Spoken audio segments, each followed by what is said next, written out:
Hey everyone, welcome to another RMA Fire tutorial.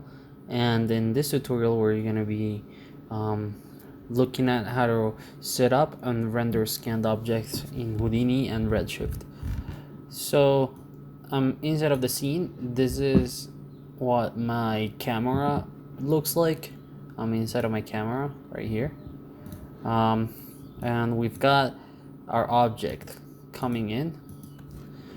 Usually the way some of the scanned objects come in, sometimes they might be like pretty large. So first thing I usually do is put a transform onto it, make sure that I move my center to origin, and then rescale it to whatever the size of your scene is. In this case, I've got 3 transforms, and as you can see, they don't, like, if we look at it from another angle, doesn't look nice or perfect, but then the way that I wanted it to look from the camera seems to be working quite nicely. So a good way to set up things to make sure everything's working is I'll come in and undo a quick shade here, just so that we can see what we're working with. So we'll bring in the quick shade, and then we'll bring in the albedo pass. So the albedo, it's basically the same thing as a diffuse pass. It's gonna be the color that comes in. So here we go. This is what we should expect, and I've already loaded the high resolution version of the scan. Right. So let's set up the texture and let's kick off a render to see what this is going to look like. So if we come into our material context, this is essentially what we need. So let's set this up from scratch. First things first, we wanna bring in a Redshift material, and then we want to name this whatever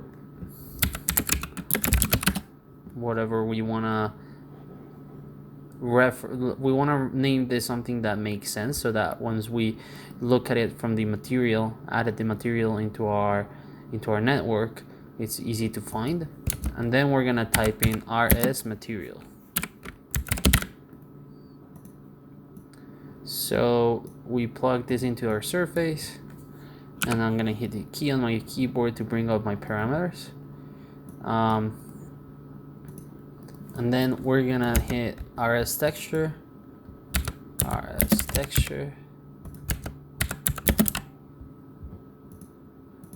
Oops, my bad. rs texture. Okay. This is gonna be our diffuse. So our albedo pass is gonna be equivalent to our diffuse. We're gonna wanna have the roughness. So bring in the roughness. We're also gonna wanna have our cavity. So cavity and the AO pass, I kind of use them as something similar. We're gonna use this as an overall color, and if you type in RSAO,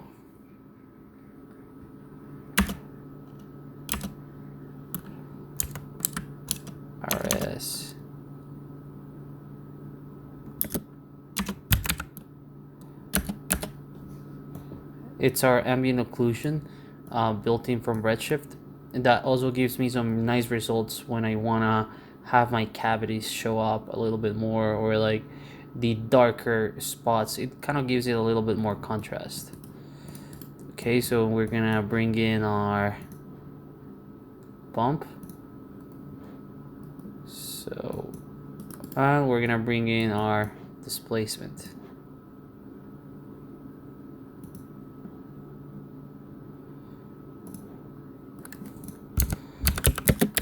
Let's type in RS displacement.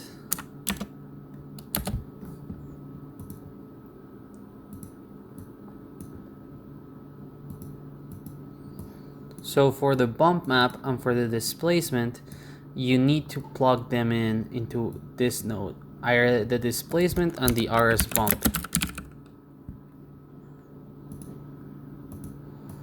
So this way, we can grab the displacement and plug it into our displacement on the main texture. Now, let's kick off a render and see what this looks like, and then we'll plug in the bump map, because the bump map is usually both. They usually come up with some pretty high values. So let's have a look at what this looks like first. So I'm gonna come into my sandstone and I'm gonna apply a material.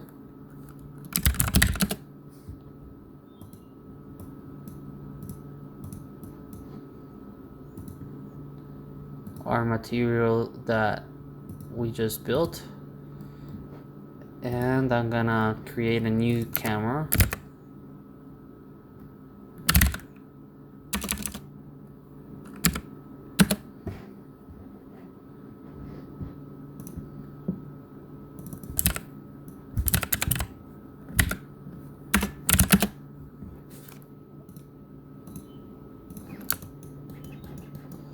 Alrighty, I've got my dome set up, and I've also got my Redshift drop also set up to defaults.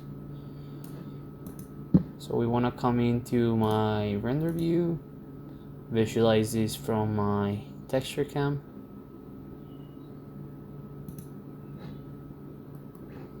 and that's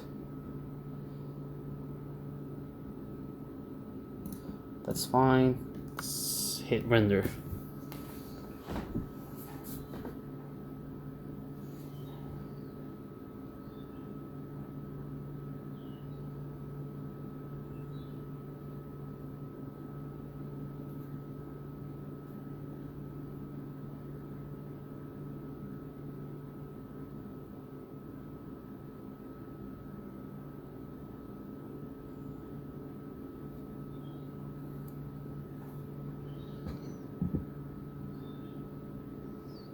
And we can see that straight off the bat, we're getting some pretty cool results.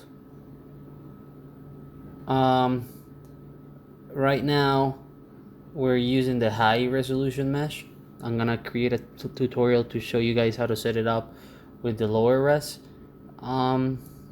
floors. But usually, if I get really up close, I honestly just go with the full resolution. Right now, the displacement is not enabled, so we want to come here. And if this parameter doesn't show up, you gotta come into your Redshift tab, which is not showing up on my box. So you gotta hit here, shelves, and we wanna find Redshift, and we wanna hit object, and that's gonna bring this up.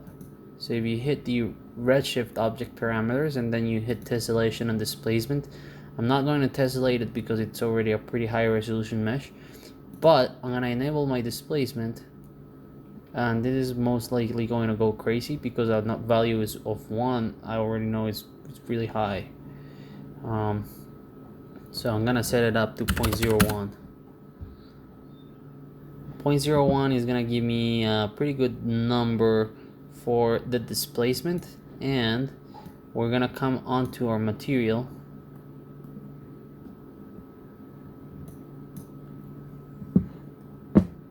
reset our render, and then now we should be able to see what our displacement looks like and then we're gonna plug in our bump, and I'll show you guys how to control the intensity.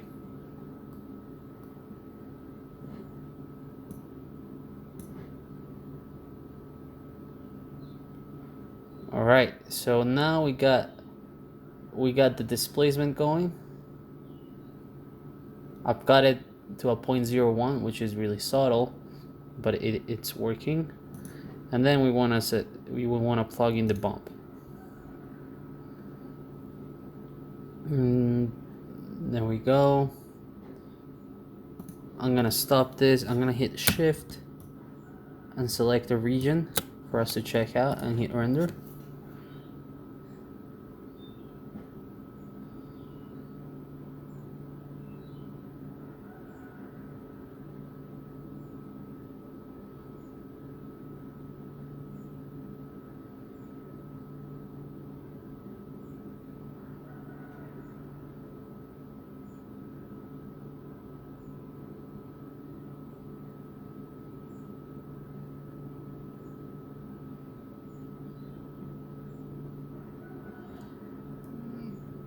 So as we can see, the bump is, like I said, usually comes in pretty strong. So what I like to do is, there's two options. We can add an RS color correct in here and tweak the gamma, or we can come in here, show you guys a couple of different options. We can enable the gamma override here as well. That's another option to reduce the gamma, or we can simply come in here into the new range and set it to a value of 0.1, and that's gonna reduce it. Let's do like a 0.5.